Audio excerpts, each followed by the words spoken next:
আজকের জন্য এই যে আমার গাইড হয়েছে, এই যে তোর নাম কি বল? রিয়া সামন্ত আমার গাইড।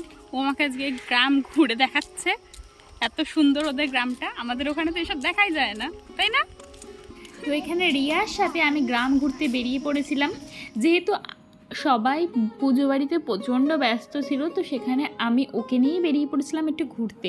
আর রাস্তার পাশে এখানে লাউ, কুমড়ো এত কিছু দেখতে পেলাম। আর এখানে দেখো, এখানে হচ্ছে ধান সিদ্ধ করে বিছিয়ে দেওয়া হয়েছে শুকোনোর জন্য, এরপরে এটা ভাজা হবে আর বাড়ির জন্য মুড়ি হবে। সত্যি বলতে আমাদের ওখানে তো কেউ কারোর সাথে কথাই বলে না, আর এখানে আমি শুধু একা একা ঘুরছি বলে ও কিন্তু আমাকে না চেনে না জানে, আমাকে কিন্তু ডেকে নিয়ে যাচ্ছে ওদের বাড়িতে। বলছে তুমি একা একা ঘুরছো, চলো আমাদের ঘরকে, চলো আমাদের ঘর ঘুরে আসবে। আমিও বললাম চলো যাওয়াই যায়। তো ওখানে ওদের কি সুন্দর মাটির বাড়ি আমাকে ঘোরাতে নিয়ে চলে এসছে, সেটা দেখলাম। আর কাকিমাও এখানে ভীষণ ভালো ছিল, আমাকে ওদের মানে নিজেদের গরুর খাঁটি দুধ দিয়ে লস্যি করে দিল। এতটা আতিথেয়তা এটা কিন্তু এখানে দেখা যায় না। তারপরে গ্রামের একমাত্র হনুমান মন্দির ঘুরতে চলে এলাম। এখানে যেহেতু মন্দির বন্ধ ছিল সেভাবে দেখতে পাইনি, যাই হোক দূর থেকেই প্রণাম করেছি হনুমানজিকে।